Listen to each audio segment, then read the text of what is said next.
All right. Good morning, folks. Welcome back to the stream. Let me make sure everything is where I need it to be. How's everybody doing? Looks like we have two people in stream right now. Morning, Grumpy. You're early. Not only are you here, but you're early. Excellent. So we're back for a part 2 on the design workshop for Call of Cthulhu scenario. And that's my alarm telling me it's time to start the stream. You'd think that I'd remember to turn that off, but I would have to have a memory span longer than that of a goldfish. But so we're back. And so last week I had kind of gone over sort of the really bare basics of how I go about coming up with and starting on scenario ideas, and then we kind of jumped into the collaboration between you guys in the chat and myself here, and I noted down our ideas as we went along. And so like to go ahead and start by reviewing what we came up with before, so we can kind of refresh on where we left off, and then we'll go from there. So just a moment here, I'm going to pull this up. Also, just on the off chance that somebody wants to come in today, do this. But so going back to the notes, we started out with a core element, which was that the mail was being stolen, and so we went from there on to figuring out that there was an artifact stolen from the mail, and that evolved into the kind of basis for our scenario. So what we have is we have the neighbor, Dr. Franklin. Franklin W. Warren's mail is being stolen. We also talked a little bit about how we might assume that the investigators are getting into the scenario. That's always a little tricky with Call of Cthulhu, because unless you're using pregens that are built for the scenario, you're always, as a keeper, going to have to spend a little bit of time, likely in preparation for running the scenario, on figuring out how you're going to get the players, investigators in there. But we also we thought about how Dr. Warren might ask the investigators to look into his missing mail, or he relates the situation to them through another instance. Maybe. But the bottom line is we got to figure out how we're going to get the investigators in there. The truth was that the mail is being stolen by somebody who is expecting something to be delivered there, and that is what we determined was a shrunken head that contains something. Shrunken or preserved head. We kind of left that open for the final detailing of a previously unidentified human-like species that is thought to be a simple artifact, but actually much more. So the doctor was expecting. This funny, now that I think about it, we sort of evolved away from this idea. Then we came up with the idea that he had a another doctor, Dr. Bentley Worthington, who was being watched, and he had the head, and he shipped it off in a hurry to his friend in Dr. Warren. So I'm going to pull this up here so we can all kind of look at it. These were the notes as we had them. So how did the bad guys know about the head was being delivered? The original sender, Dr. Bentley Worthington, was being watched and got it mailed before it could be taken from him. His tortured body was found shortly after the package was mailed. Mail stops getting stolen was one of our indicators that the thief had got what he was looking for. And then we started looking into the clues that might lead investigators down the path. Neighbors have eyewitness accounts of the thief. So like the nosy neighbor lady tells the investigators she saw a local child taking the mail and heading off in a particular direction. We decided that a child had been recruited by the bad guy to do the stealing, so he didn't have to take it on himself. always a good trick if you're a bad guy. The child had a few clues that he could share with the investigators. The the man was tall, he was old, he smelled of Old Spice, and Old Spice is just our kind of keyword for sort of an out of date cologne or scent. This is one of those areas where, as a writer for scenarios, you would likely go in and do a little bit of research, looking into what scents were out and available and what was kind of an old, out of date scent as of the time that this guy might have been around. And then, of course, vinegar with hints of mothballs and pipe tobacco. So we had decided that he was sort of an old wizardy type who was partially embalmed or something to that effect. I walked stiffly due to wooden leg, and he spoke in an old timey way. Child says something about something heavy shifted in the box. We also figured that another piece of a clue would be that a torn piece of the package reveals the return address is Dr. Worthington. And that would also allow for a new in route for the investigators to get more information, because at this point, they might still not have any particular idea as to where to start looking for information in as far as what happened to, or what the package was and what happened to it. But this piece would then lead to them finding out that Dr. Worthington was dead, and of course, mail theft plus strange dude plus death on the other end, death of the sender, always starts to send people investigators into a direction to figure out a kind of a whodunit. And we left off with some questions. And those are things like, how do we lead the investigators to Thaddeus? And one of those, of course, is that address. Oh, no, the address leads to Dr. Worthington. But how do we lead them to Thaddeus? Well, that's a question we can answer today.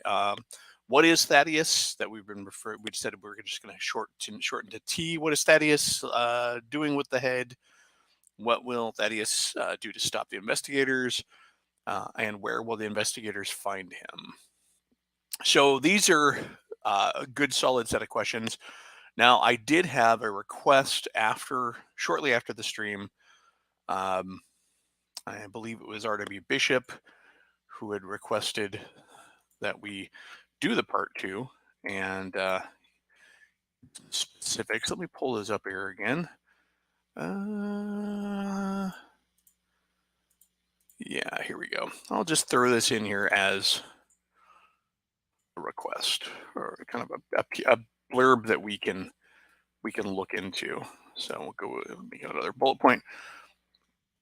We'll go ahead and remove this formatting. Of course, everything is huge because I had to make it bigger. So just a second. All right. So R.W. Bishop had asked or said it was a good start as far as scenario and character creation and mystery flavors. He still has questions about questions concerning tension building and gameplay blocking. What kind of thematic beats are important, and when to let the players determine their own outcome. So these are good questions, and I feel like to the last part there, every step in the process is a place to let the players determine their own outcome, because you as a keeper are not necessarily going to tell them how they have to come about this information.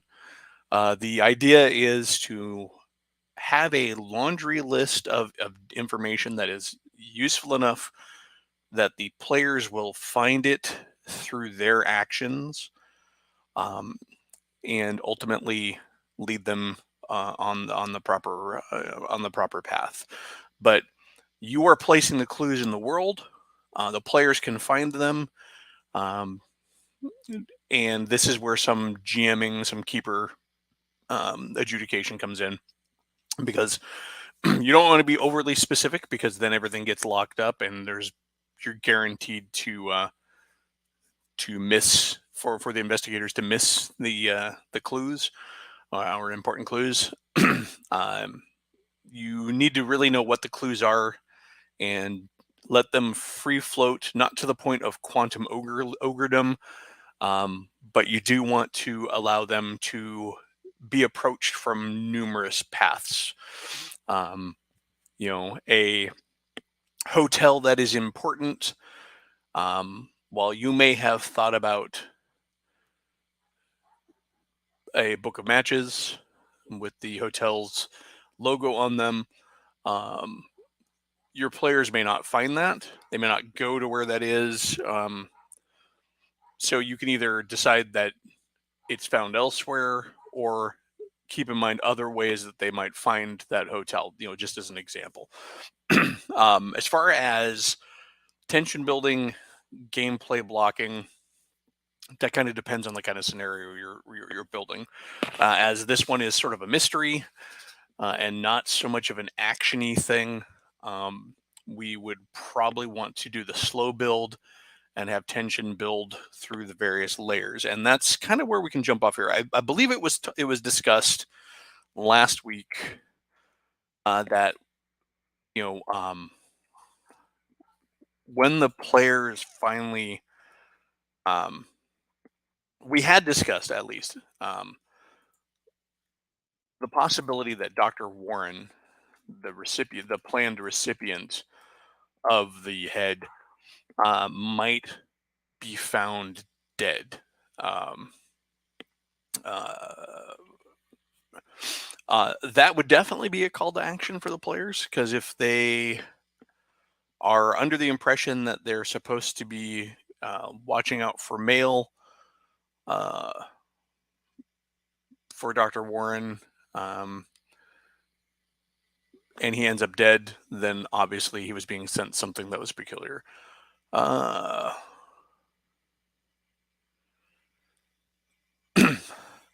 So Grumpy, that's not a bad idea. I think for the purposes of this exercise, we should keep it straightforward. We can, however, consider throwing in a monkey wrench to add some drama towards the end rather than tension, because you can always balance. Instead of having more tension during the buildup, you can have more payoff at the end. One oft used convention of Lovecraftian horror is that we end up with these antagonists who are often in way over their heads or have a completely wrong understanding of what they're actually dealing with. So Thaddeus may think what is in the head is one thing, and ultimately what is in there is not what he thinks it is.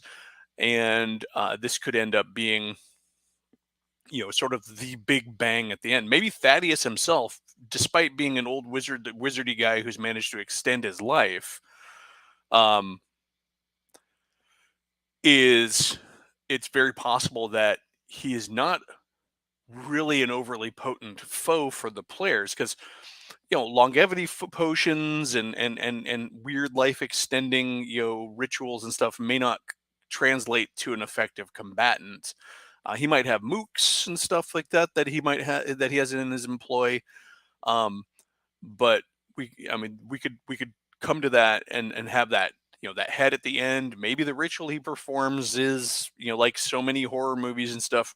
Once that head opens and whatever's inside of it comes out, it is way more than what he thought it was, or it's totally different than what he thought it was, and he was operating just on myth and legend. And the truth is that what's in there is going to probably destroy him and melt his face, like so many lost arcs.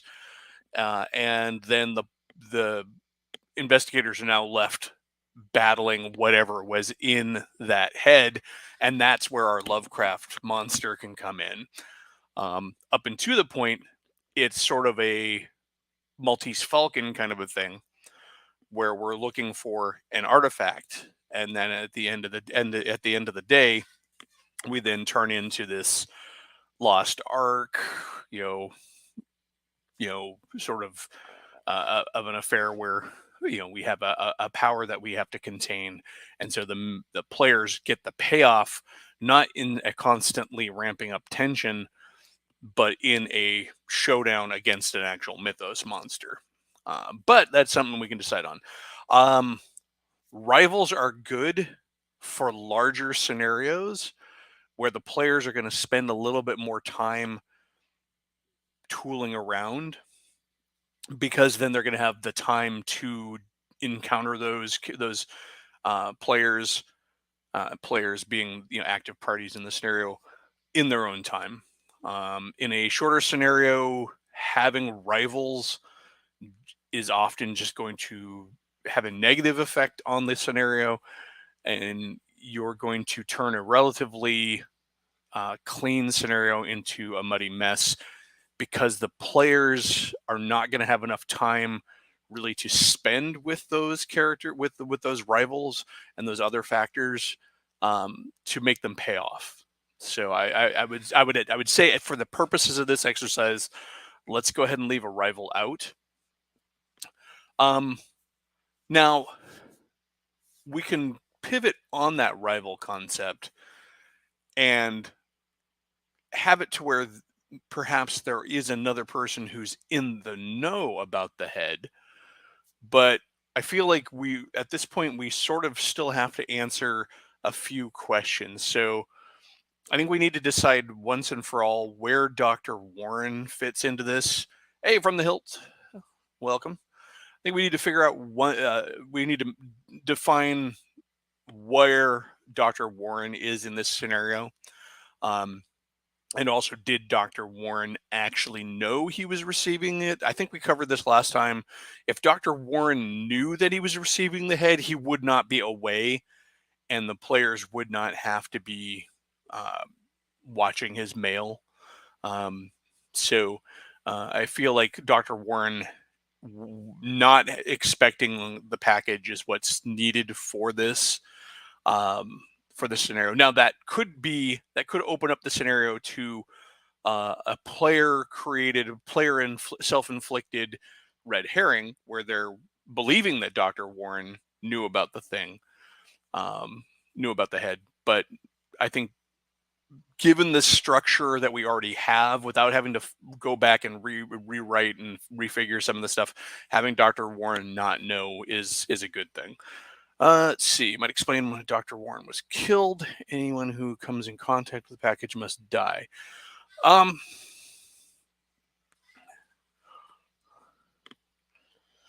yeah. So to cover both those comments, Bishop and Slan, Dr. Warren getting killed means um, that changes the scenario a lot. For example, uh, for him to be dead, there would have to be an assumption that he got the package, and then why then are people stealing his mail? And I really want to stay with the stealing the mail thing, because it's such an interesting jumping off point for a scenario, um, and it demonstrates really well how scenarios can come out of any sort of little thing. Um, but to Slan's point here, if he knew he was receiving it, I think early on we were writing like he knew he was going to get it, but I think we sort of later on decided that he wasn't, because originally, remember, the idea was that he thought it was going to he thought it was going to be just an archaeological or anthropological specimen, um, but I think as the last stream went on, we sort of veered off of that to Dr. Bentley Worthington sending this thing off and being killed for having uh, because they were interrogating him to find out where he sent it to. Um,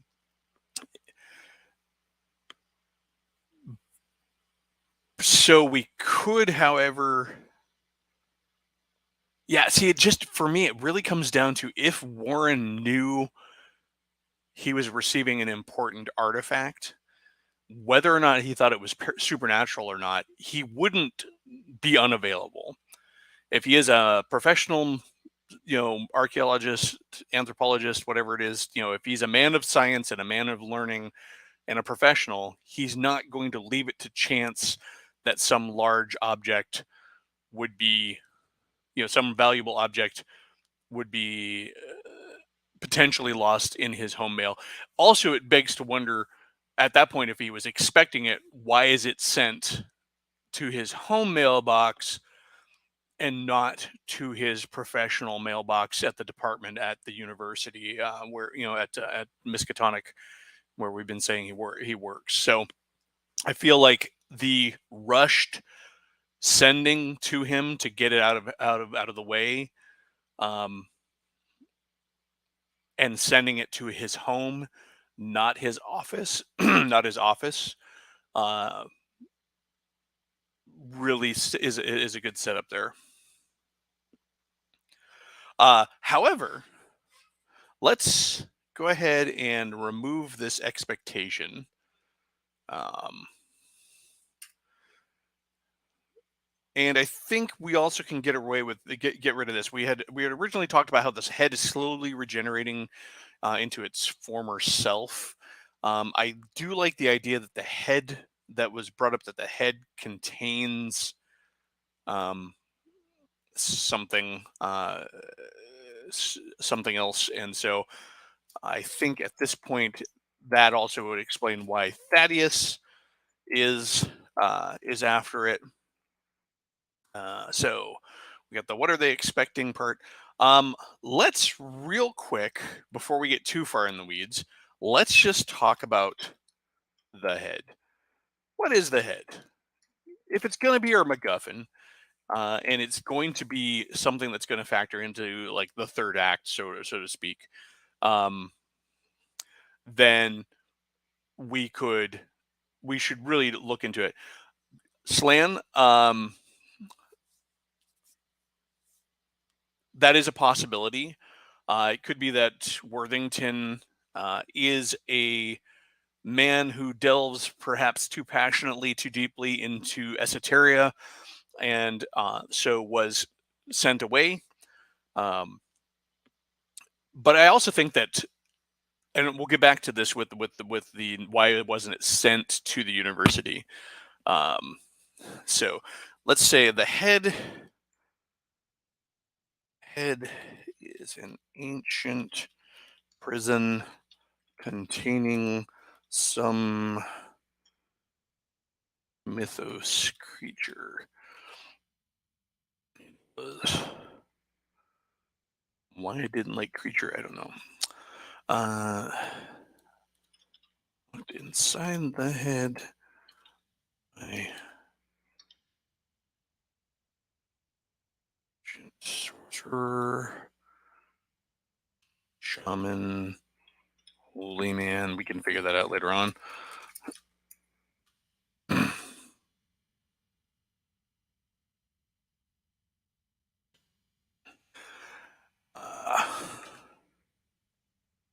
It has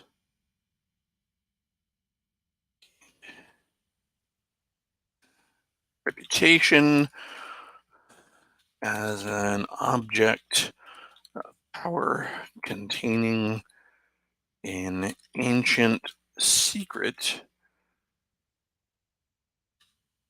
or entity whose power might be harnessed. And so with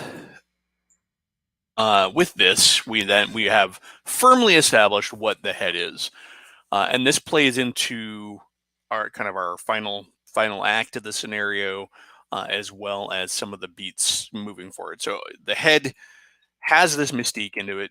Um, it's gained a reputation as an object of power, containing ancient secret or entity whose power might be harnessed. This gives Thaddeus a reason to go after it, and also Dr. Uh, Worthington a reason to look into it. His esoteric studies and his interest in things crazy and weird um, might have led him to discover the whereabouts of this head. And having secured it, he was going to simply study it for his own purposes. But then when he became wise that people were onto him and were following him, hey, mages, you're fine. Um, Real life, I have to do the stream and then run off to my niece's birthday party later on. I had to cancel out on my Sunday game for today. But let's go back real quick to that bit with why wasn't it sent to Dr. Warren's offices at the university as opposed to his home address. And I feel like this is another point where we can insert another clue. So we'll go back to our clues and we'll clean this up later on. But in fact, why don't we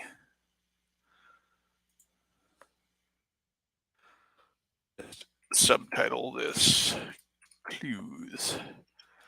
We'll just lump them all in here. Clues. Make it up words. All right, so our clues are going to be in this section here. And then we'll just list this as antagonist. That way we can start to form some categories in our little outline here, because we've been kind of crazy all over. And then questions to answer.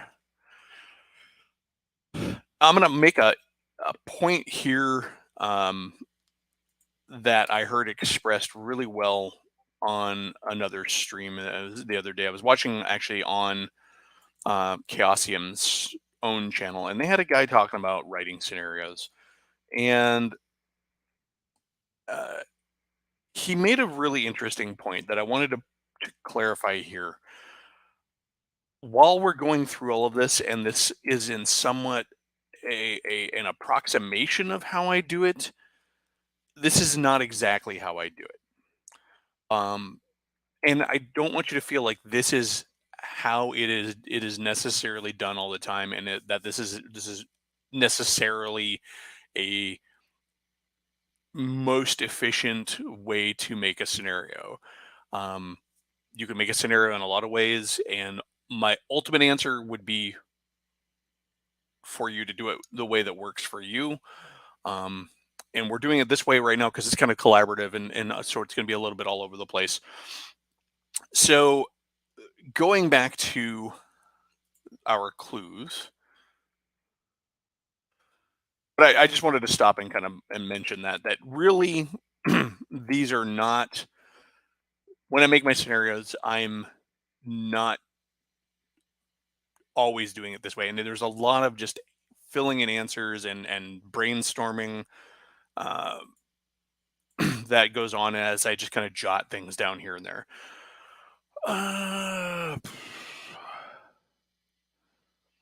Is there one of the old gods hibernating in the head? You know, I don't really like to bring in the gods all that much in scenarios. I feel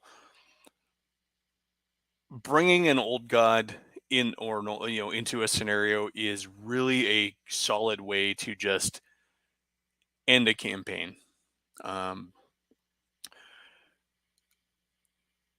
The old gods work best as the end goal of other factors that the players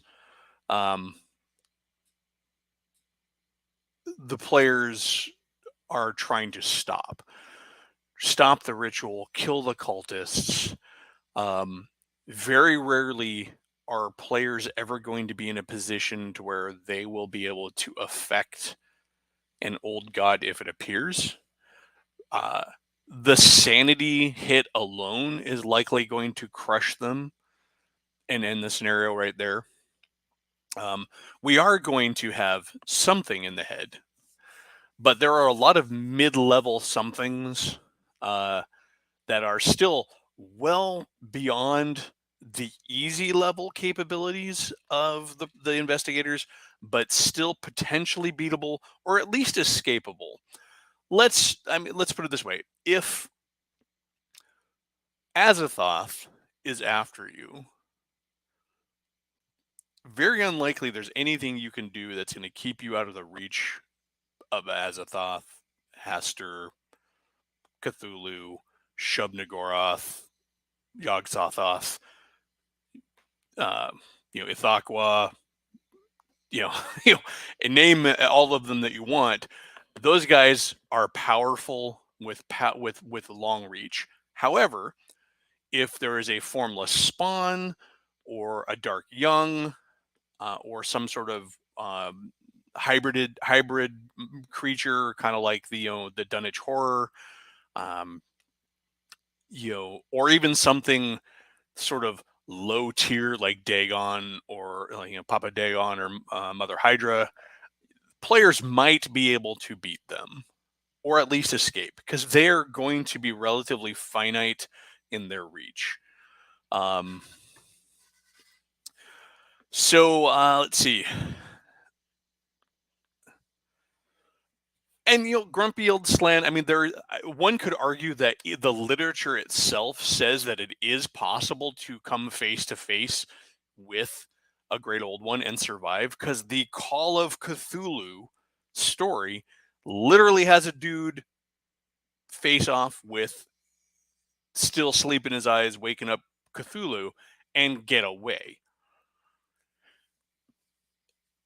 That said, it is very unlikely that, I guess, let me back up.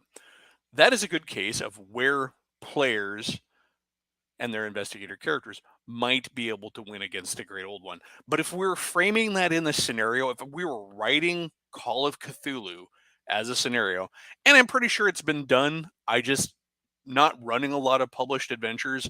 I don't have an encyclopedic recall of them. I would imagine that if you're writing that scenario where you accidentally find Relia and wake up Squidface, he was not fully awake or fully manifested yet when the steamer hit him. Hey, geek, welcome. Glad you can make it. So in the case of Call of Cthulhu, when you're writing that as a scenario, you could say that Cthulhu is not at full power and therefore is vulnerable. If we were to put an old one in, or some sort of old god or whatever, in the head here, and if Thaddeus gets to the point where he is able to start his ritual to open the head and find what's inside, if we did decide that it somehow contained an old one, great old one, great guy, old elder god, whatever, we could allow the scenario to have a moment to where it was vulnerable, or maybe the ritual was long enough to where um, there would be an opportunity for the players to stop the ritual to keep it from manifesting completely.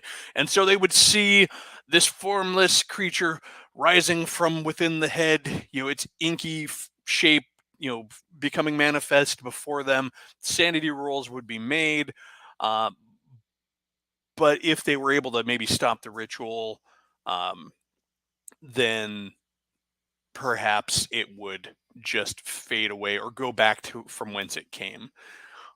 We don't have to, this is the other nice thing about Call of Cthulhu, is never feel like you have to answer all the whys in the hows, because it doesn't make sense. A lot of the plots and plans of your antagonists, and your protagonists for that matter, are nuts. They're crazy. So why is there a great old one in the head, or this entity in this head? We don't have to answer that. Players aren't really going to know that unless they decide to look into it later on. You don't have to have it answered right now. It could be, and so when you have the thing disappear because the ritual is stopped, you don't have to feel bad or feel like you shorted your players because it didn't, well, if it was imprisoned in the head and the head is destroyed or the ritual is destroyed, why doesn't it stick around and try and kill everybody? Well, maybe it wasn't in the head before because it was trapped there to stop it. Maybe it was trapped there to keep it on standby. Could be that the head was just a vessel, a functional vessel that some ancient sorcerer or wizard or shaman or whatever kept in his back pocket to use against his enemies. Who knows? It also could be that it was harassing his people and he saved them. We don't have to answer those questions. Um, they're not relative. They're not relevant to the story. They're not relevant to the scenario. Um, you can make it up on the fly if you want. You can write it down if you want. If you wanted to detail this for further use in a campaign, it's definitely worth answering those questions. But don't feel too obligated to fill in all the blanks and answer all the questions. All right. So I want to go back. I keep mentioning it. Dr. Warren's office. This can be another clue. Dr. Warren's offices at Miskatonic have been ransacked. There's another clue. Up until this point, we know that the mail is being stolen. It stopped being stolen. Dr. Warren is away, so he's kind of not expecting them to receive this. We then know that whatever was being sent was important enough for somebody to look for it at his offices. And from that, we get a wider picture of what's going on. A creepy old wizard dude has been using this kid to retrieve the information. Um, and so we know somebody's after it. We have we have a package return address um, that leads to a dead professor who, if we were to actually look, if the investigators look into it, will find that there is lots of correspondence between Dr. Worthington and Dr. Warren. And then when Dr. Warren's office turns out to have been ransacked, um, we then we it's by then it should be very clear. Not only is there something important in the package, but there are active parties stateside and local who are operating to try and get a hold of it, figure out what it was. And it was important enough for them to break into Miskatonic University and ransack a professor's office. Um,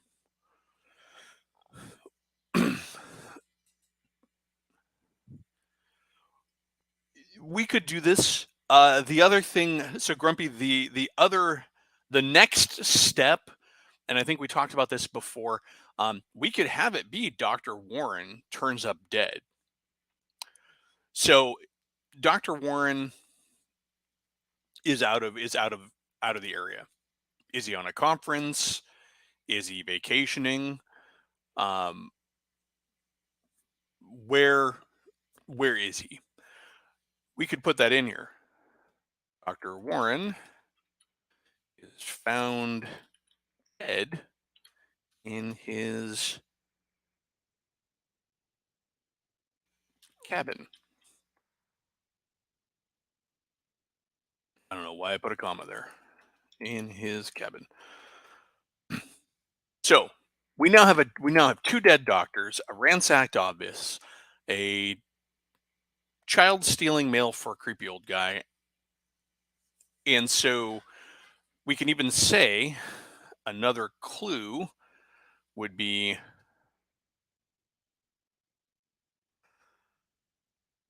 uh, doctors. Dr. Warren's planner shows he would his cabin for over to, we can figure out the exact time frame.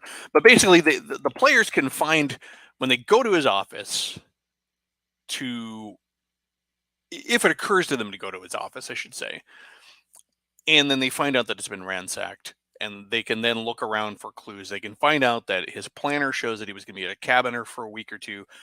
They are very likely then going to take that breadcrumb and say, we should go to the cabin and talk to Dr. Warren.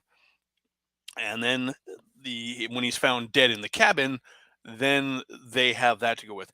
By this time, however, Thaddeus should be well aware that they're on his heels. And this is where that much requested increase in tension comes up, when Thaddeus's minions make a play against the investigators. And I think that is going to start our next segment, which is events. Things that we want to have happen in the story. And there's going to be some crossover between events and clues. I think if it's something that leads to something specifically, but it's not an actual event, like it doesn't have an active playable segment to the game, we'll leave it in clues. But events here,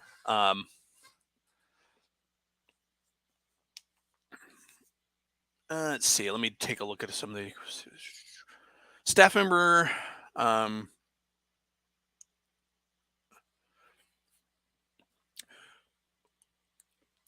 Grumpy, this is actually not a bad one. We could actually say that Dr. Warren's secretary, and that does not need to be capitalized, because every good professor is going to have a secretary, right? We'll provide them. We'll tell them. We'll just tell them. Instead of the day planner,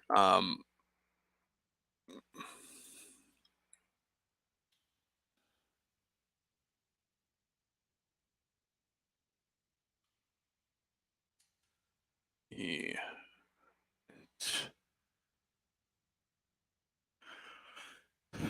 This is one of those pivot moments too. If the information is in a planner, we can leave it to the players to find it in the planner if they decide to be sneaky.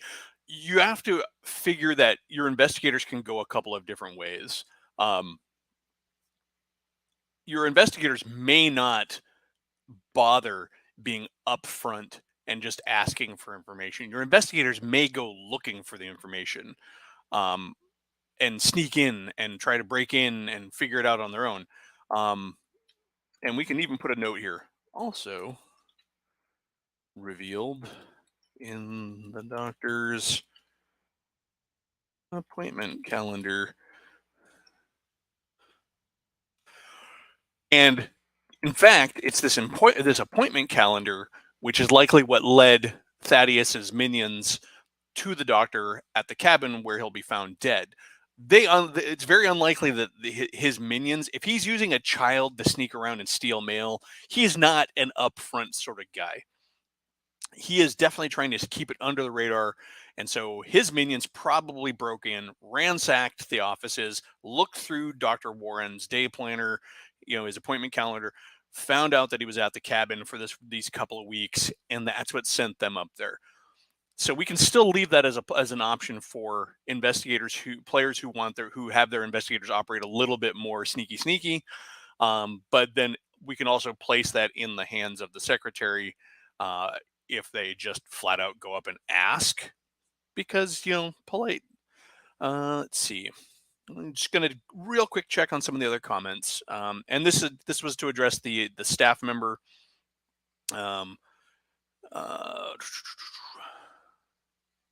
Only have to have one victim, Grumpy's land, so long as somebody realizes. Okay, and let's see. Having specific information leading the PCs to what they needed. So that is a good point. This is a good point, and we still have to figure out how it is that the players are going to 100% figure out what's going on with Thaddeus, or that it is Thaddeus. And yeah, Grumpy, as a, we could, grad student secretary.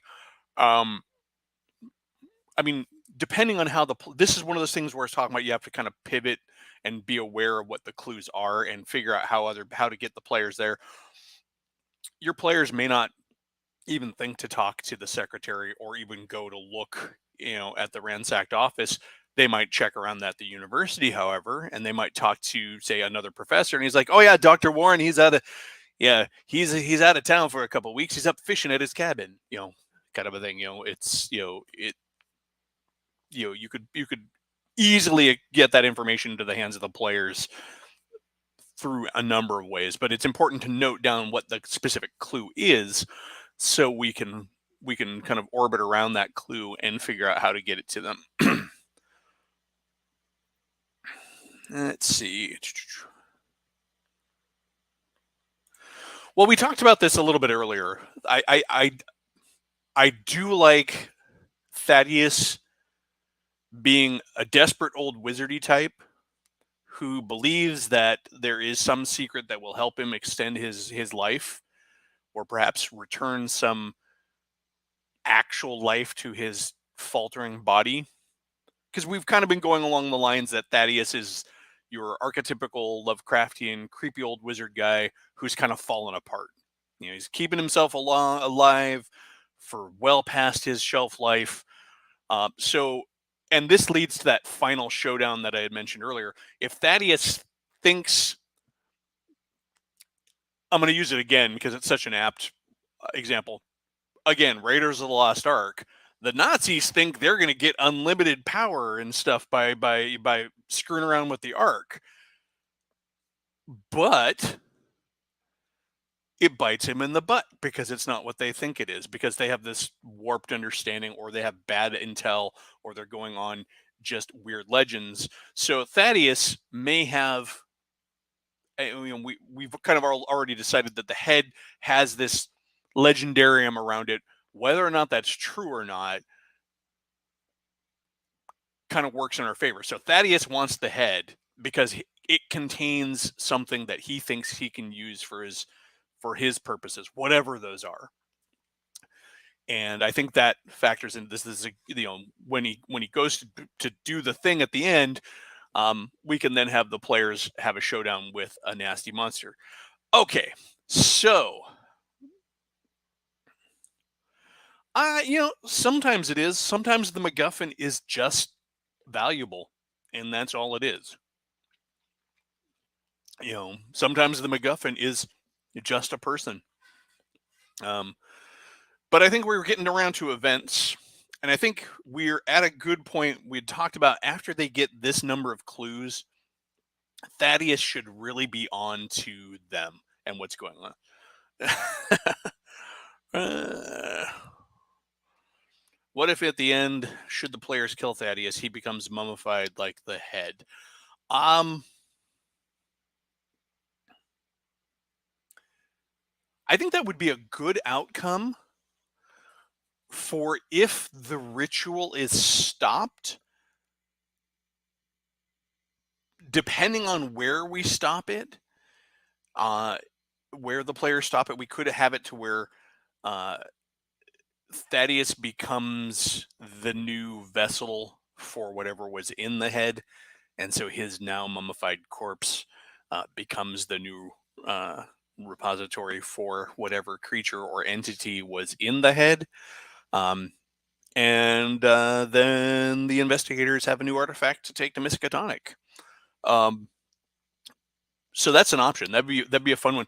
Or it could just be that when the smoke clears, there's his body, and then we have that giant question mark at the end of, is the entity really gone, or is it in Thaddeus? So there you go. But yeah, we can definitely work that. So events. I think we were getting to the point where at this point, by this point, Thaddeus should likely be gunning for the investigators. So we have two choices really here. Well, not two, but we have a choice to make. Um,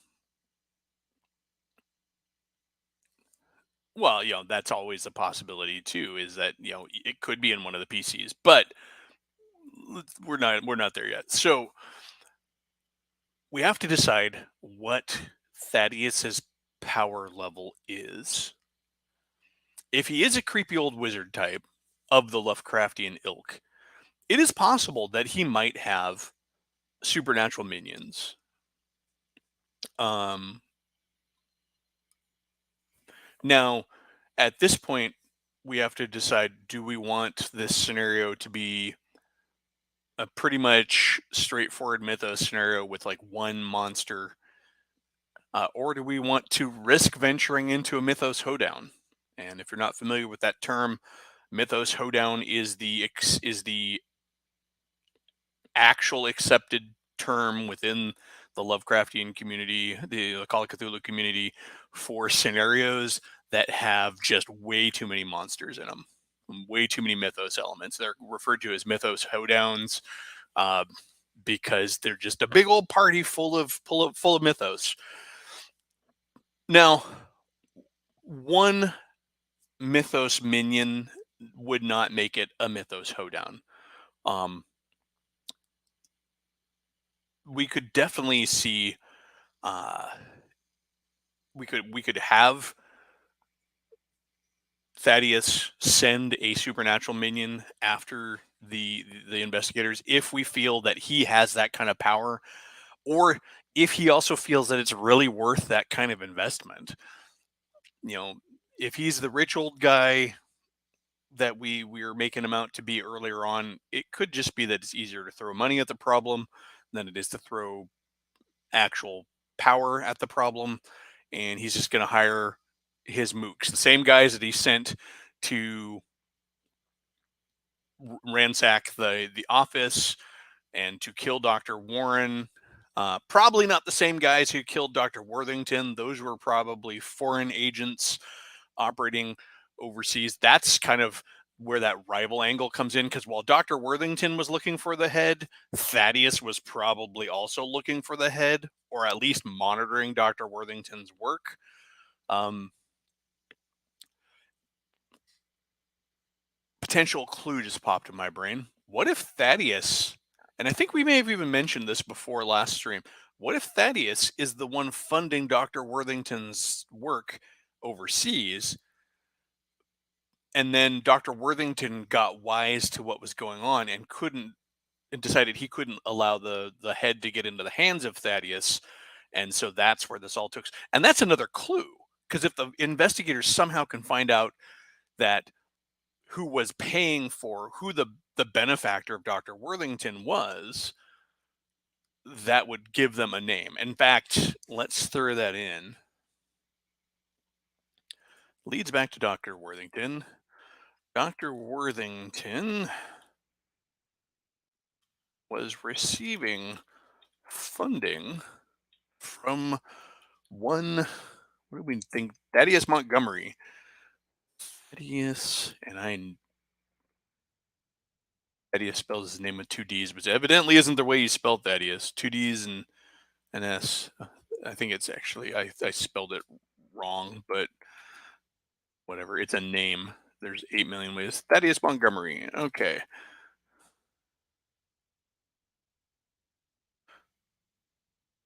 This ties Thaddeus directly to the crimes, or at least to the motivation, if the investigators do get that piece of information. Um, we have a couple other places to leave additional clues.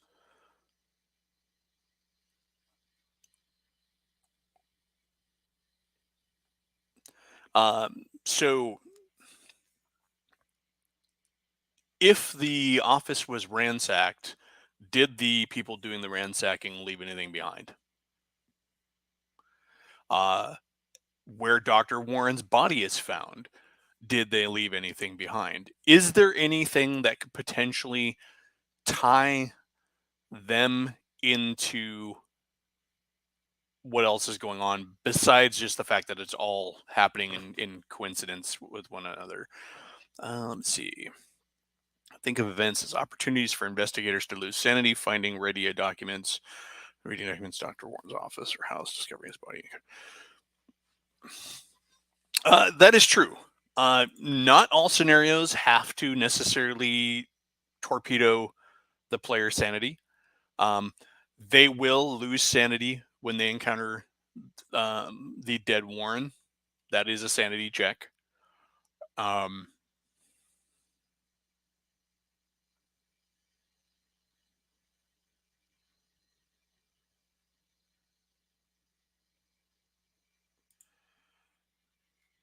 Preserved heads spoke to him and some spoke to who? Because so far everybody who's come in contact with the head so far is either dead or has it right now. Um, or is that just part of the legendary on it? All right. So let's go back before we get it lost in the weeds, seeing as we're at an hour. We're going to do this all the way to noon, but then I got to scoot. Um, do we want to go with the supernatural attack, or do we want to go with the mooks? We can go with both. As when you're writing a scenario, it's always nice to write a couple contingencies. We could write in that he starts with mooks, but if the investigators manage to beat his mundane minions, then he's going to throw his pet Shantak or a Byaki or a formless spawn or something after them. So we can do both. In fact, why don't we do that for the purposes of the scenario? Um, Having contingencies for your bad guys written into a scenario is not a bad idea. It does not derail it. It just allows you to already have prepped uh, the progression, the escalation of actions. So we can actually. So why don't we do this? We will call this first one the drive-by. And in this, the true monster was the man himself. But let's see.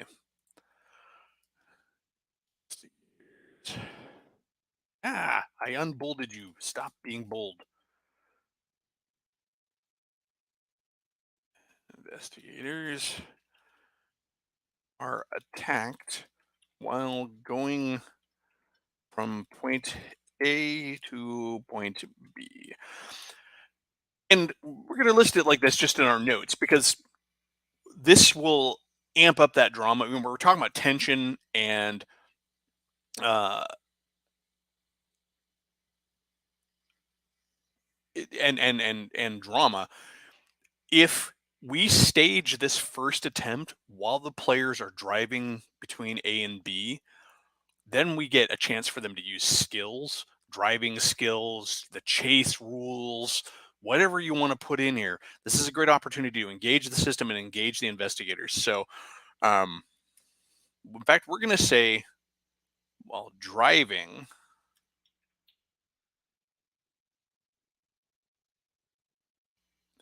why don't we do this?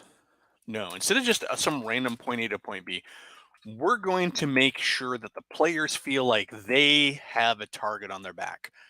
Driving back from Dr. Warren's cabin or another driving. And we're going to put this little bit of or another driving scene because for whatever reason, if the players don't go to Dr. Warren's office or his cabin and find him dead, we can still throw this in later on.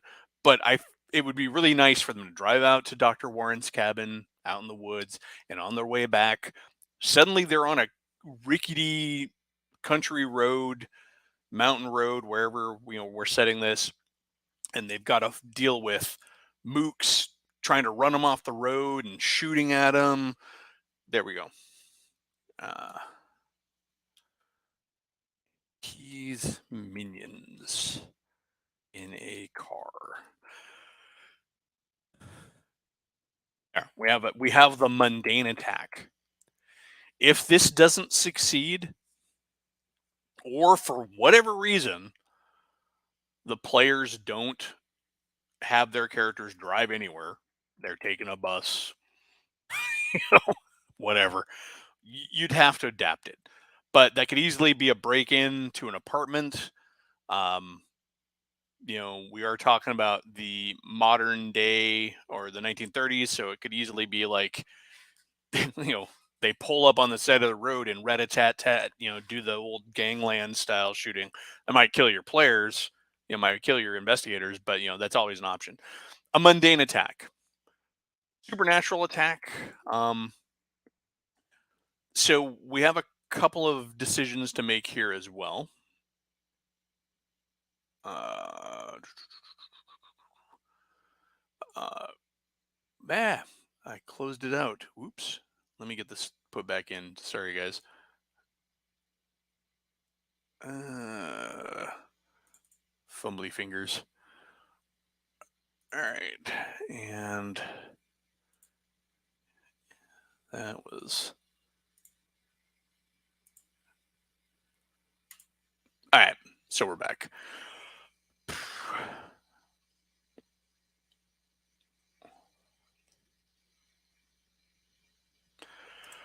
Falling out of their vehicles while at high speed while they're being pursued. It's a possibility. Hey, Hungar, welcome. We're designing Call of Cthulhu scenarios, um, or scenario. It's possible. Failed rolls could mean that they fall off. It could be that they even ditch their vehicle. There's a lot of things that they could do. Let's see.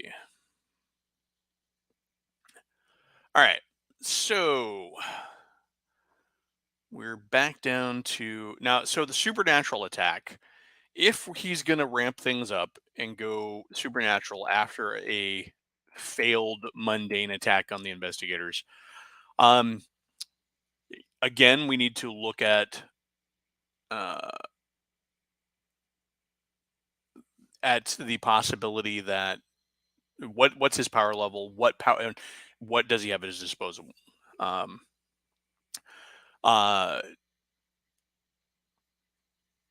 is he going to attack them with a spell, or is he going to send a minion?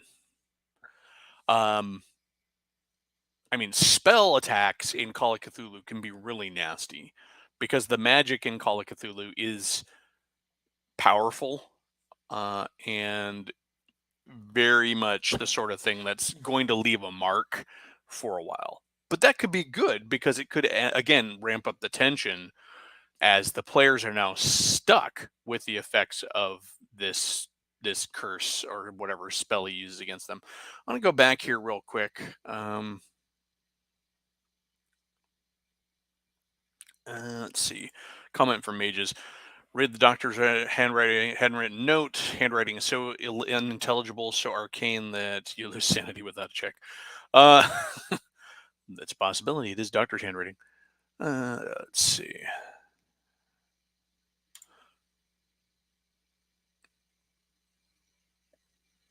Yeah, I mean, this is the story. The key there. One of the reasons that I decided to make it like a drive-by, by default at least, is it creates a scene in the scenario in which the players get to use their skills. Any of your players who have also taken gun skill, guns and stuff, are going to have them. Uh, let's face it, players like rolling dice, even in Call of Cthulhu scenarios. Eventually, you want a little break from the mystery thing, and so having this like chase scene on the road, it's very dramatic, and it builds tension, and it should very much hammer home that the investigators have a target on their back. But it is primarily also an opportunity for them to use their skills. Uh, I mean, this is a thing. I mean, it could just be a spell that you know induces a bout of madness and creates paranoia amongst the group. We could go with that.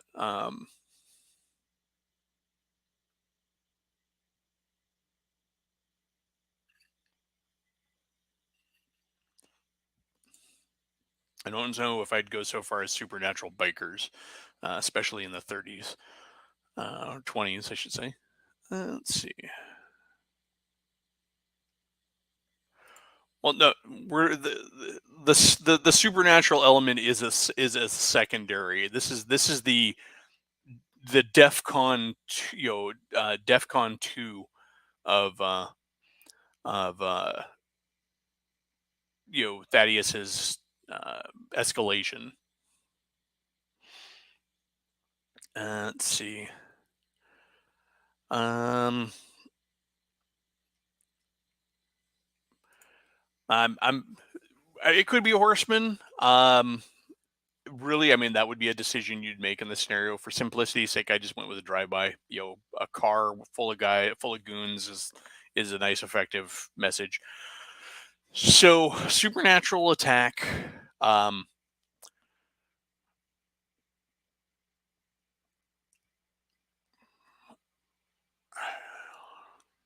I'm kind of torn. What do people think? Let's put it at a vote. A supernatural minion or a spell attack against the investigators. What should we do here? I'm gonna drink some cold coffee here. It's an iced coffee, um, and wait to see what comes in. I mean, the idea is this second attack is if the first one doesn't work. Um, Minion or spell, yes. Depending on the minion that he sends, the minion itself might have spells. Um,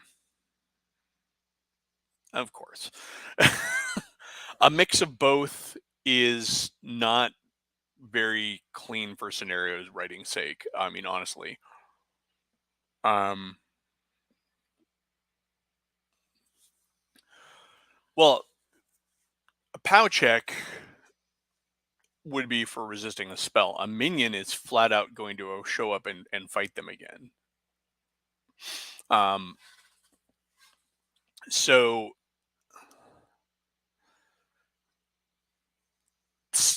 I guess further questions to ask ourselves when designing a scenario, and of course going back to the exercise of thinking about when you're designing scenarios, how much power does Thaddeus have to bring to bear? Casting a spell is going to cost him power. It's also going to put him at potentially having to take some sort of hit depending on the spell he's casting.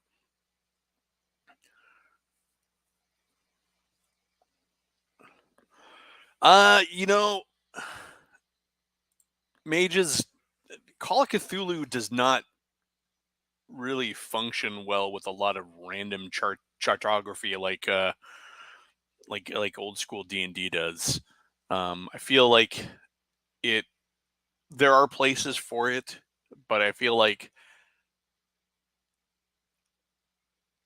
part of the investigative process is having things set to a degree to where the players can figure things out.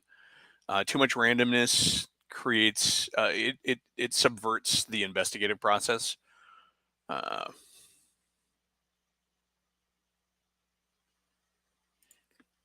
that is true. You can do that. Um, but thinking about what kind of power he has to bear, if where it's going is like a spell may not be his next act because that requires him to expend a resource of his, and so far he has been a man who acts through proxies. So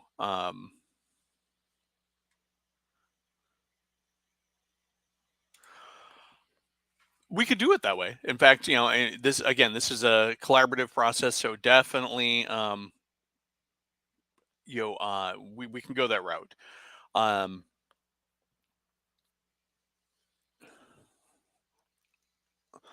let's see.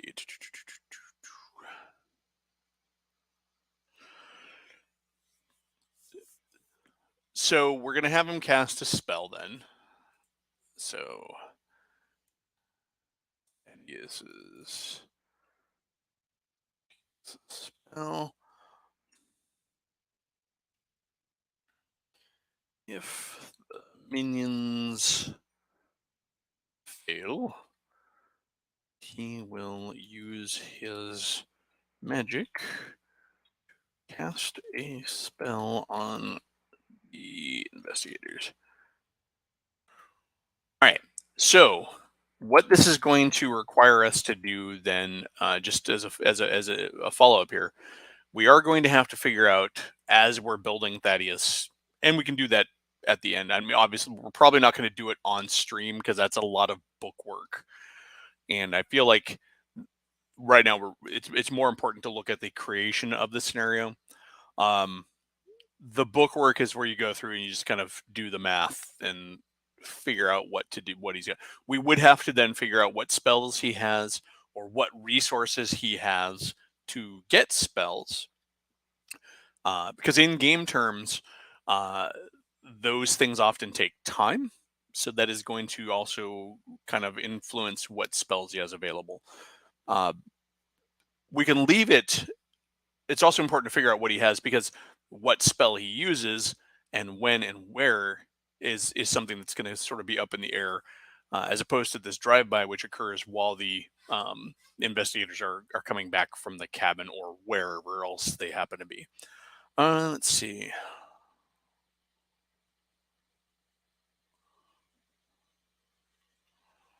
Let's see.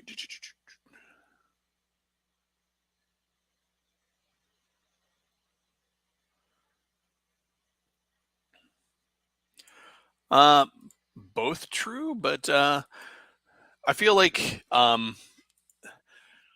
find it interesting from a player's point of view. I feel like knowing what goes into creating a scenario is something that a lot of players could benefit from. I feel like knowing what kind of thought and work a GM puts into things might help players appreciate it and possibly even engage with it. I mean, one would hope at least. All right, so we got if the minions fail, Thaddeus will cast a spell on the investigators, and then we will just put here determine what he has. All right, uh, and we decided that the third level is going to be his minion. So minion attack. Uh, we'll just mark this as supernatural minion.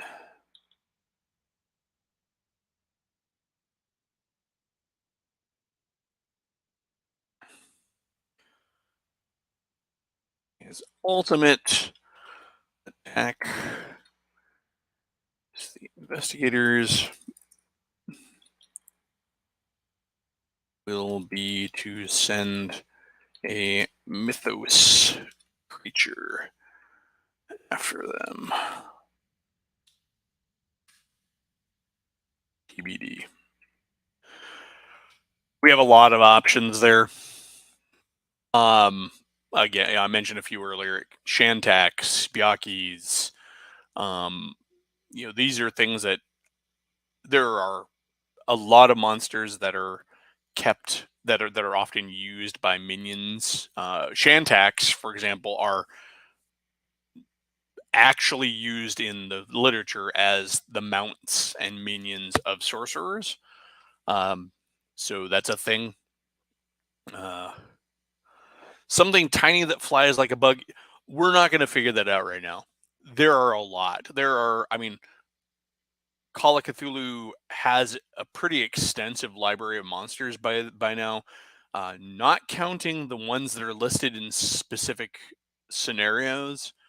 Um, there are the two Malleus Monstorums and a third book that kind of updates some of the stats for those, uh, which are great books. They pull from the expanded Lovecraftian mythos from a lot of the contemporaries, and actually in a lot of cases from things that we don't immediately think of as mythos stuff. So it's pretty cool. Those ones are really useful, and they have them divided into servitor races and lesser and greater old ones and stuff like that. So,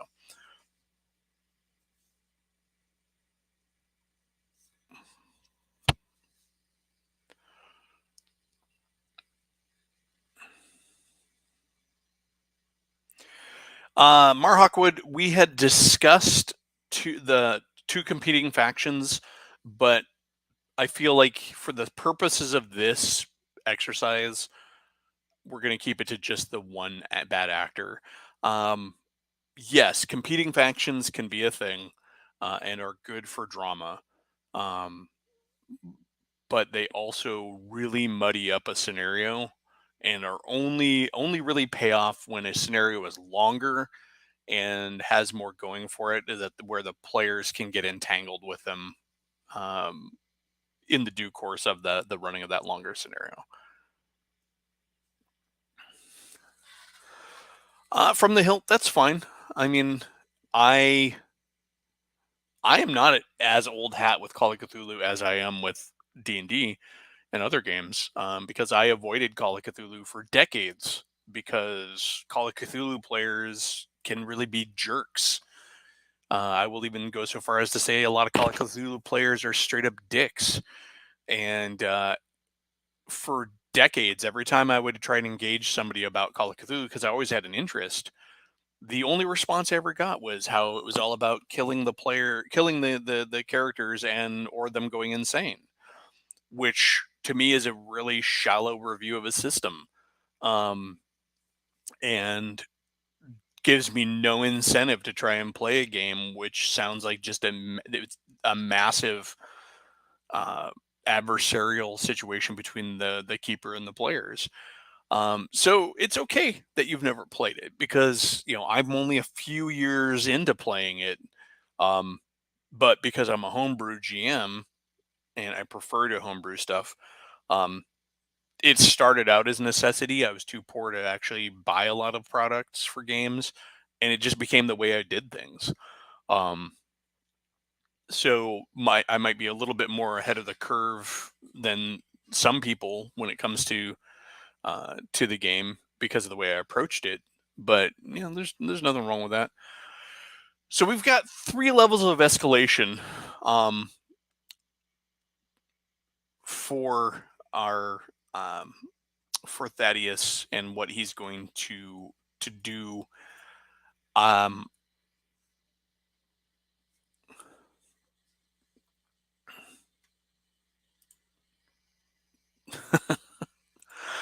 all right, so and as a keeper, you could always add to this. Um, and continue to up the game if for whatever reason the players don't get to Thaddeus. Um, but that said, we do need to figure out ultimately how how the investigators are going to conclusively find Thaddeus. What is it that is going to happen that puts them on the trail? I mean, if they looked into the clues and they found out that Dr. Worthington was receiving funding from Thaddeus Montgomery, let's even just say was receiving funding.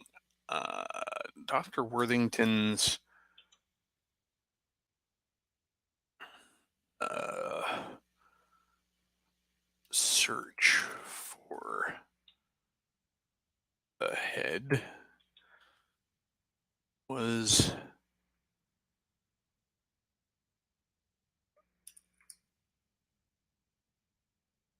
act. So Thaddeus is the backer for the original work being done to find the head that Dr. Worthington was doing. Uh, so that would be the direct connection to Thaddeus. Um, the child's description from early on, that is more likely to serve as uh, sort of a teaser taste for the investigators. It's going to give them a lot of information on what sort of person is up to no good here, but it's not going to tell them who. Um, so let's it. This, I guess, right here is a good thing to point out. It's often good in practice to go through and review your clues as you're writing your scenario, and then figure out, do you have enough to lead them specifically to Thaddeus Montgomery. Um, Search for the head was backed by Thaddeus. Dr. Warren's office was ransacked. Secretary leads. A lot of these are breadcrumbs leading to the finding of Warren dead, but we so far haven't really come up with anything that leads conclusively to to Thaddeus Montgomery, other than the fact that um, Worthington's research and work was being backed by him. So I think it's important at this point to maybe look into a few more clues that specifically relate to Thaddeus. So I'm going to go ahead and I'm going to put this one on you guys and field field this. Let you guys field this one, folks.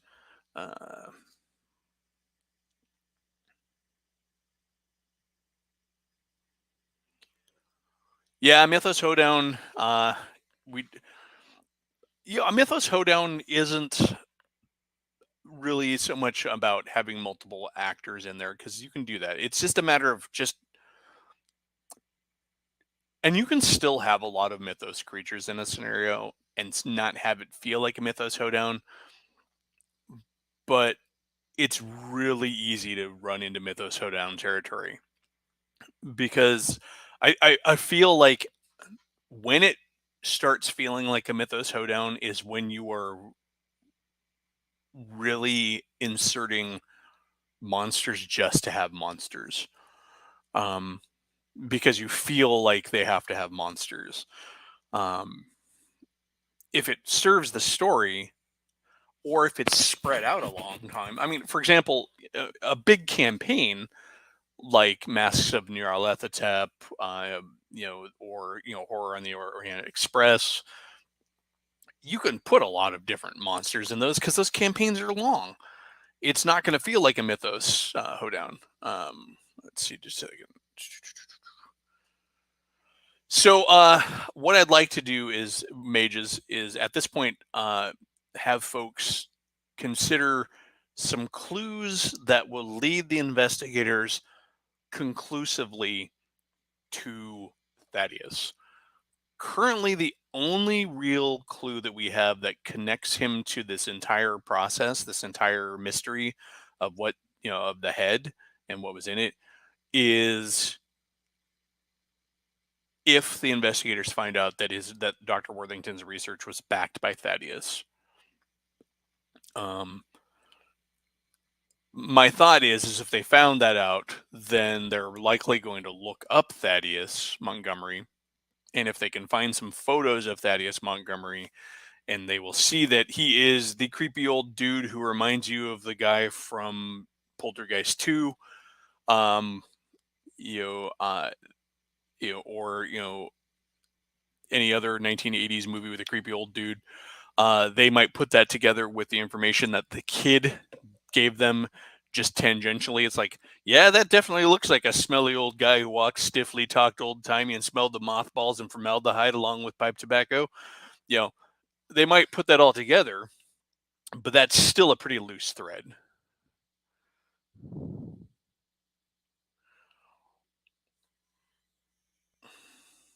Well, the return address leads to Dr. Worthington. It doesn't lead to Thaddeus Montgomery. Grumpy. That tracks back to Dr. Worthington as the source of where the package came from. So your investigators might track from Worthington to look into who was backing Worthington, especially when they find out that he's dead, and put two and two together, but still some other things. Marhawkwood, those are good things to use, but I'm not sure they fit here. There's no part of this process in which we really would have a place to uh, or that I see. I mean, if you see one, by all means, correct me. But as things are going, there's not really a place where we could assume that pieces of paper with letterhead or anything like that would be left behind.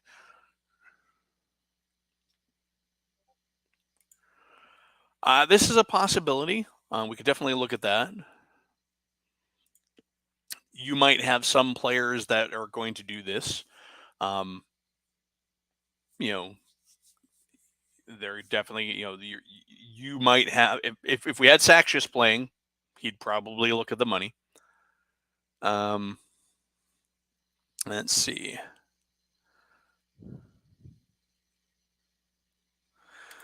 I- yeah, yeah.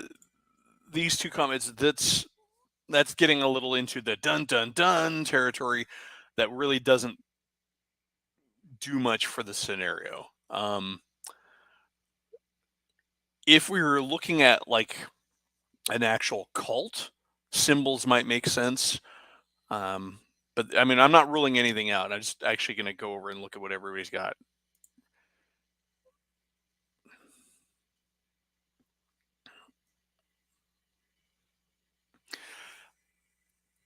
That's not a bad one. It does require us to maybe increase the scope of the locations for our scenario, and because if the head is from a overseas culture, would any of the lore point to anything being uh, local in the United States, unless it is that it needs to be of a certain sort of place, in which case there is going to be an equivalent in Lovecraft country. There is the old standing stones in Dunwich, so we could even have a chance to dip into uh, a piece of existing lore where maybe Thaddeus has to do a road trip to Dunwich to perform his ritual. So that's an option. Let's see. That is beside the point. The point was is that he's got that kind of vibe going. Um, the goons may have a clue, um, and this actually is not a bad one. In fact, I like this one enough to where I think it's worth putting. Um, going back to something I mentioned earlier, matchbook found on goons points investigators to particular part of town in Arkham. So maybe it's a matchbook of a deli or a hotel where the mooks are putting up, or a club. In fact, actually, yeah, actually, in fact, instead of a particular neighborhood, investigators to a club in Arkham, because then this allows our PCs to then our investigators to go do things again.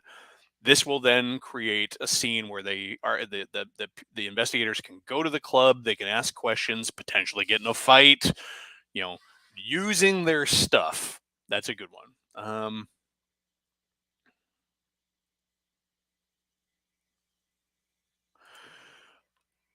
Not a bad one, but we've already kind of well established in this scenario that the head contains something, that it's a prison or a container or something. So we're going to keep going with that one. Uh,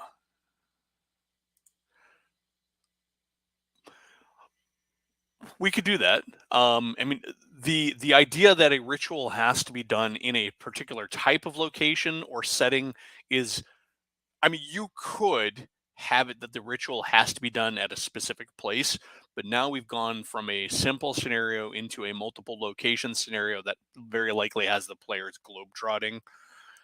And now we're into the realm of like Masks of Nyarlathotep or Trail of Sithagwa, something like that. Um, so we don't want to. I don't.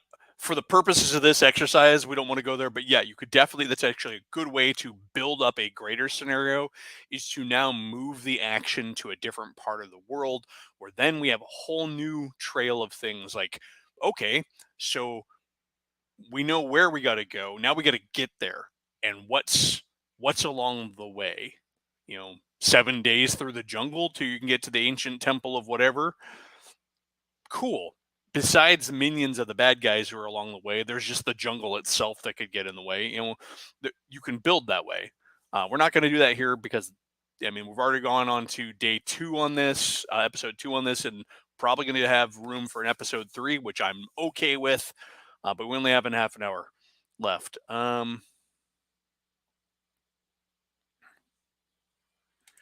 the problem is the players don't have the head in this scenario. In this scenario, we start with the idea that the head was already found and that the guy has it. This is also going to amp up the tension because if the investigators know that the antagonist has what he was looking for, then they are incentivized to act quickly, because if he has it, he likely has it for a reason. I mean, he could just be a collector, but we could always work into the scenario some indicator that there's a time frame that could also amp up the the task. Uh, let's see.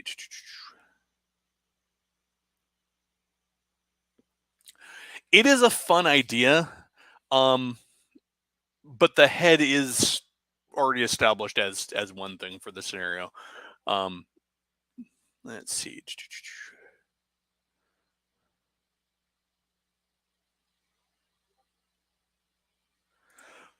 It's ever present because it's useful. Um, let's see.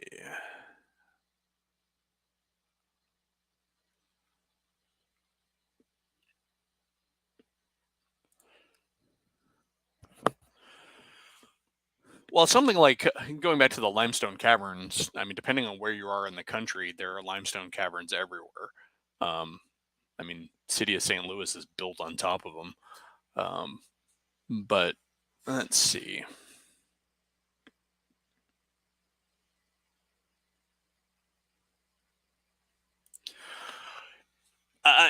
This is something you could write in for a longer scenario where you had room for an inserted red herring. Um, Otherwise, we would have to make the clue so obvious that throwing in a fake head is pretty much superfluous. I mean, it could work. I just don't know if it's usable for a quick scenario. Um, but it could be. Let's see. So we were looking at other ways to come back to Thaddeus, and I'm going to go back through some of these options, some of these ideas, and see if we can, because Grumpy's idea for a clue on the minions was a good one. Following the money, that is, I feel like that's sort of encompassed by Thaddeus having backed the research. Um, so we could, I mean, that is the sort of clue that can be approached from multiple directions. Um, if the players look into the money, follow the money, they might find that, or they could just find out that this piece of information. Um, let's see. Having the ritual cast in a particular location, I think, is useful. Um,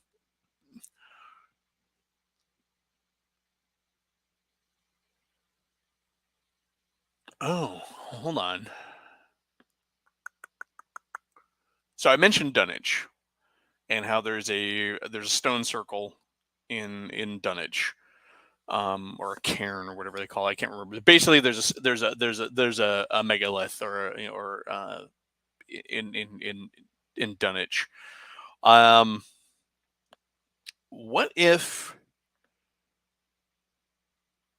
what is contained within the head is a fragment of Yog-Sothoth. This would give us a tie-in to Dunwich, because Dunwich is, of course, where the Dunwich Horror took place, where it was the spawn of Yog-Sothoth, um, who was, who was born there, both of them. Um, so if while it doesn't have to be done there, maybe that is where Thaddeus is going to go, because it is in Lovecraft country. We've kind of already set that this scenario is taking place in Lovecraft country, where it's, we got the Miskatonic University, we've got Arkham. Um,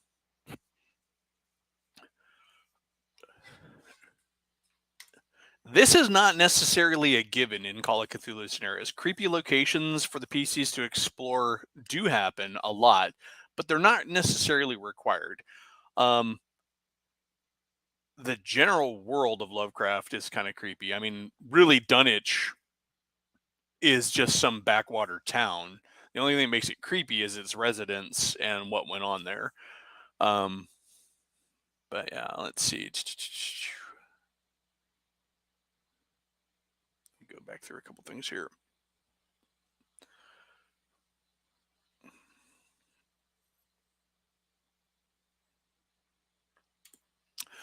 Dr. Warren's killer leaving a clue at the cottage. I had thought about that, because again, we were talking about, we need things that are going to lead back to Arkham, or back to Thaddeus. So I know. What if? So what we can do is we can use these clues that are found incidentally, like the matchbook on the goons, and stuff, to kind of triangulate where Thaddeus himself is, where he's operating out of. What if the goons, as they were waiting for Warren to come back from whatever, were sitting there, and they're eating or whatever. So, like, where I'm getting is, like, what if there's a sandwich wrapper or something from um, from a sandwich shop or something that's in the neighborhood of Thaddeus's place? Just things that can help triangulate Thaddeus. Um, uh, um, what other things could? Oh, actually, straight up, what if they find the goons have a map, a route traced out from Thaddeus's place to Dr. Warren's cabin? There. Yeah, and we can still use the sandwich shop, because sandwich wrappers, sandwich, the best sandwich shop around. It's Sandwich, where we make your sandwich dreams come true. Sandwich, uh, patent pending, but trademark pending. Um, Wrappers for a popular deli spot in Thad's neighborhood. So this will,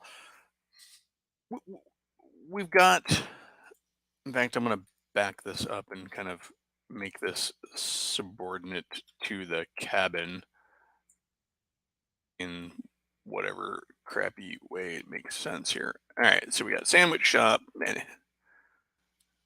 and then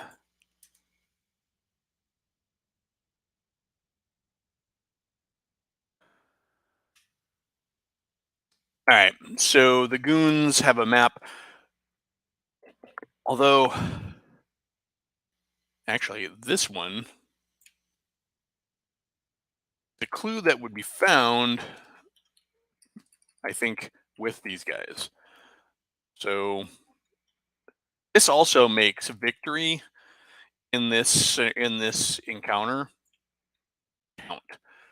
Um, it also means that there's the potential to lose the clue. Um, because if the map is in the goon's car and the players make the car blow up or catch on fire, then maybe the map gets burned. But I think this is a good one to have in there. You know, if the investigators backtrack after maybe driving the goon's car off the road. Um, yeah, this is exactly what I'm thinking about. Some sort of cats is in New York, things like that. Um, it's I'll have to check out Arthur Bryant's because I am not too far from Kansas City. But, all right. So this one is one that's there, and this will be a very direct one. We can have the sandwich wrappers on the ground near the cabin.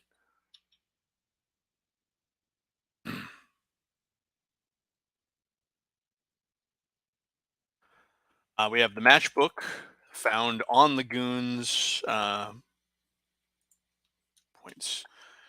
So this is another, assuming that the we've been able to kill the goons or otherwise disable them. And then, I mean, we're not going to get into the names of the sandwich shop. We're not going to get into the name of the club or the details there. Those are things you will go back and fill out. But for the sake of this exercise, let's go ahead and keep those kind of TBD. I mean, so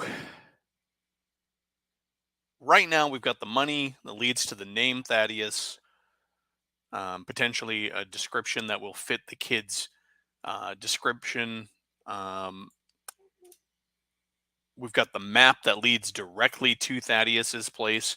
Um, and before, yeah, it may seem really dumb, but we're talking mooks. While Thaddeus probably would not appreciate them having drawn drawn a nice red line back to where he is, they're mooks, and so he would yell at them and maybe kill them later on if he found out about it. But they don't have MapQuest and they don't have GPS, and so we're talking about the 20s, not the 90s or today. So let's see.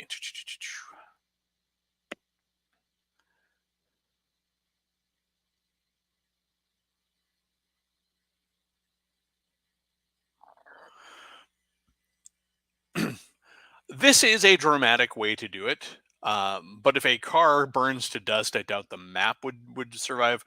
I would say if the car burns, you could still have them find the map. But I mean, using your specific, what are the chances that a car is actually going to burn to dust? Uh, you know, most cars are going to flare up. They're going to burn out because gas, isn't as nasty as it makes it out to be in the movies.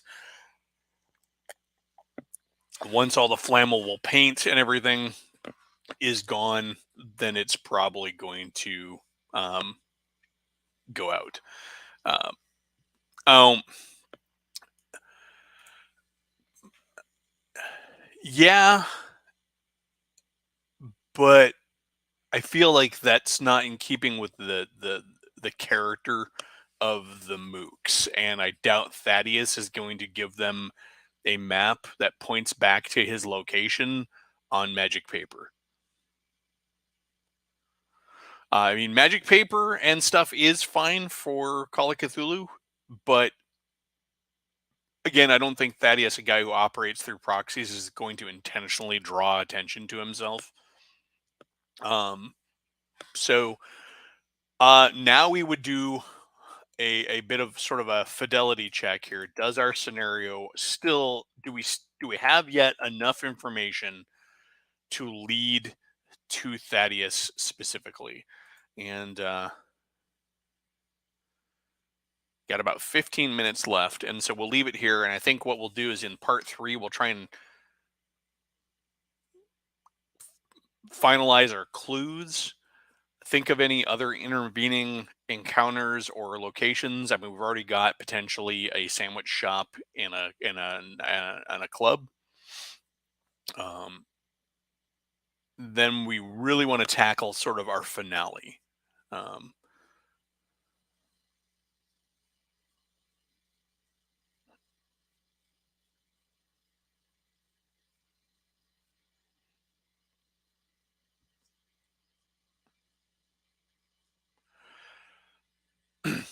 yes, if but the Mook encounter is sort of the stage one mundane response to the PCs, and I don't think throwing a bunch of magic into that part. We don't want to be too we don't want to be too heavy-handed with the clues. We can be obvious. We're already being obvious enough by putting a map back to Thaddeus's home in the scenario. We don't need to make it bulletproof. Um,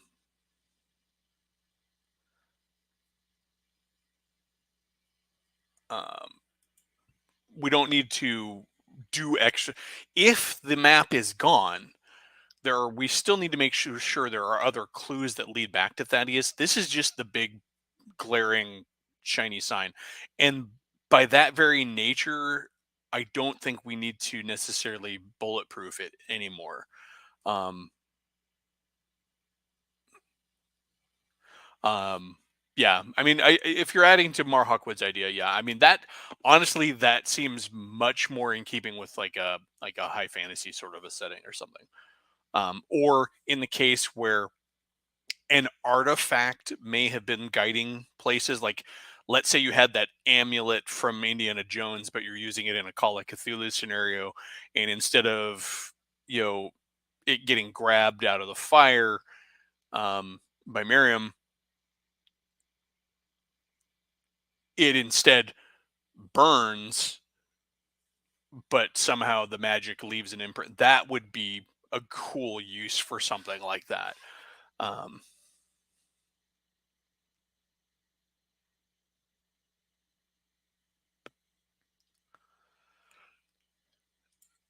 you could do this. And that might be worth.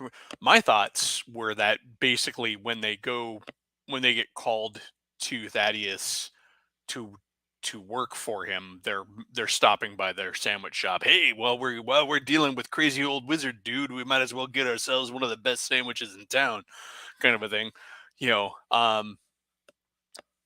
So that way, they're not necessarily living there in the neighborhood. They probably can't afford to live in the same neighborhood as crazy wizard dude with all of his money, um, but we give a reason for them to be there. Um, the sandwich shop guy could even potentially, be able to point the players to in the direction of which way they walked. The investigators might decide that they're going to stake out the sandwich shop and watch to see who comes and goes. If these mooks are in frequent use by Thaddeus, they may very well be regulars, and thereby, you know, the investigators. Uh, the clues can lead to the investigators coming up with their own clues and their own ways to solve things. We don't need to necessarily have the any individual clue do all the heavy lifting. The map that's in here is sort of the contingency plan. But also, this is seventh edition Call of Cthulhu, and so there is also the idea roll and stuff like that if things get really stuck. Um, let's see.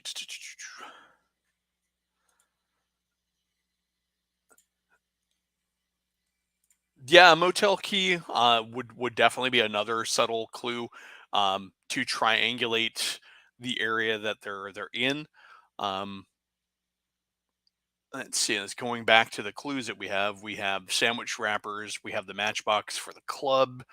Now, the matchbox for the club, that club is probably not in Thaddeus's neighborhood. I really doubt that the mooks spend their downtime hanging out in the good part of town. They're likely in downtown with its seedy clubs and all that. But that's where the investigators will be able to go poke around and ask questions and try and get information on our mooks.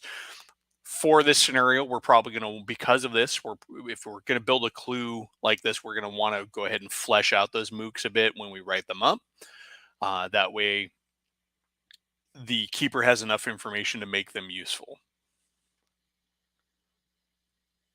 Yeah, and definitely the key could be in one of the mook's pockets, and it's I believe I had earlier talked about doing a matchbox or a matchbook for a motel, but we can just change that to a key. Um,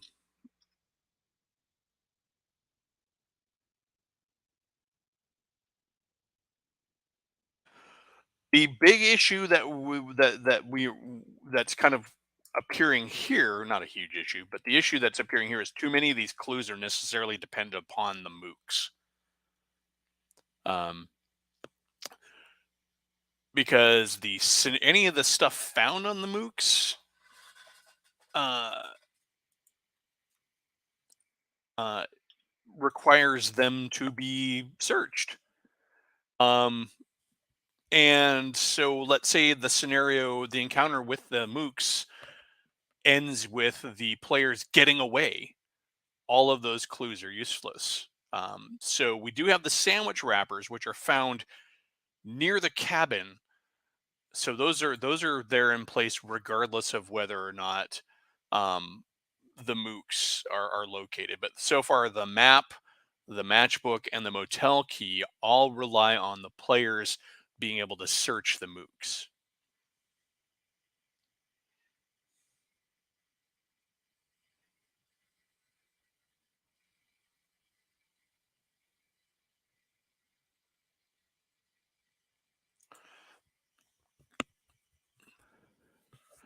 So I don't see any problem with the mooks having the map. It is perhaps a little bit more direct, but it's also not wholly. Uh, it doesn't seem unbelievable in the context of the NPCs. Um, and all it does is get the players to Thaddeus's location, um, which they will then have to look around in, poke around in, and probably face some more dangers. I have a feeling that we're going to have a whole other section of this that's going to be what the players would find in Thaddeus's home, which could be a real wild ride.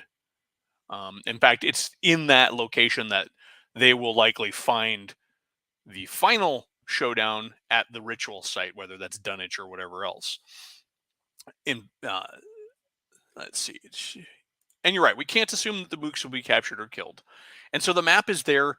I think the map is almost there as a great reward for investigators who do take the time to maybe check the mooks out. The mooks will become a veritable treasure trove of information, um, for the investigators, but that requires the investigators to actually double back and search them. Um, if they fight the encounter to the point of escape, then they're not going to get them, and so I guess they don't really deserve. I hate to use the term deserve, but they don't deserve. They haven't earned the handy cluster of clues. Um,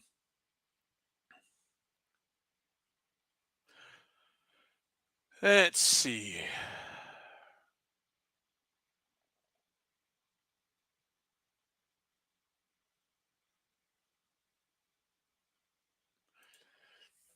The motel would not replace the the club, but the motel. We don't need to do a lot of work here, but it does actually allow us as a player or as a keeper to double up some of these clues. For example, um,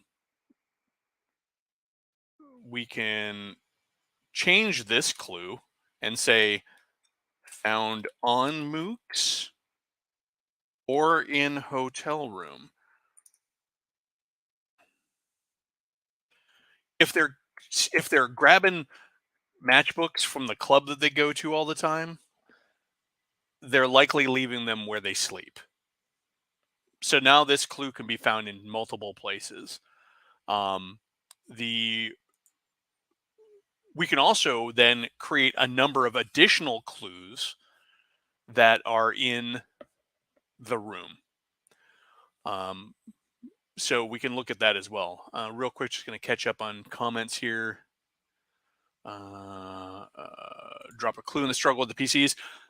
That is a possibility if the scenario ends up where the goons, once they're attacking the PCs, are out of the vehicles.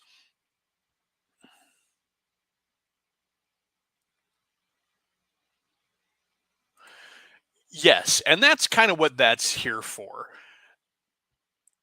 It's not that players are dense, but in an investigative game, a lot of times the clues are a fog, and sometimes having something that really points conclusively, even if that's just another NPC saying, "Yeah, I see them going over to that big house on the corner all the time." That's kind of a that could be a thing as well. What if that is controlling a bunch of innocents, like the staff, the patron said, sandwich shop innocents, PCs. I like this, but not necessarily tied into the shop itself. We could, however, have it to where Thaddeus is in control of several seemingly unsuspecting folks in his neighborhood. Maybe he has got some sort of ritual or enchantment that allows him to use the eyes and ears of those in his immediate neighborhood. So effectively, the investigators end up on CCTV when they're in his neighborhood. In fact, we can put that under here. I like that idea. Thad is using magic to utilize the senses of people in his neighborhood. This we can say this allows him to sort of keep an eye on the comings and goings of people that he might be suspicious about. Um,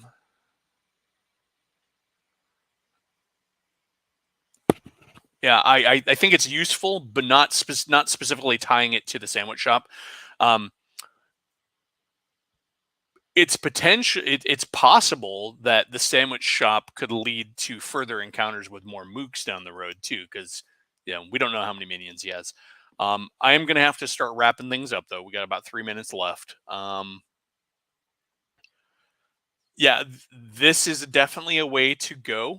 Um, he could certainly you could definitely ratchet this up if the players are looking around and they're getting a little too suspicious.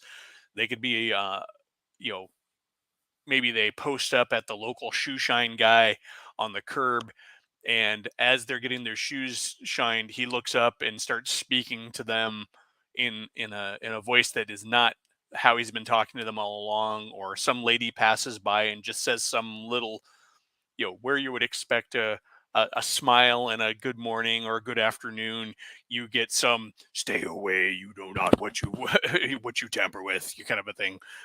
And they're like, "Ah," and then they know that they're being watched.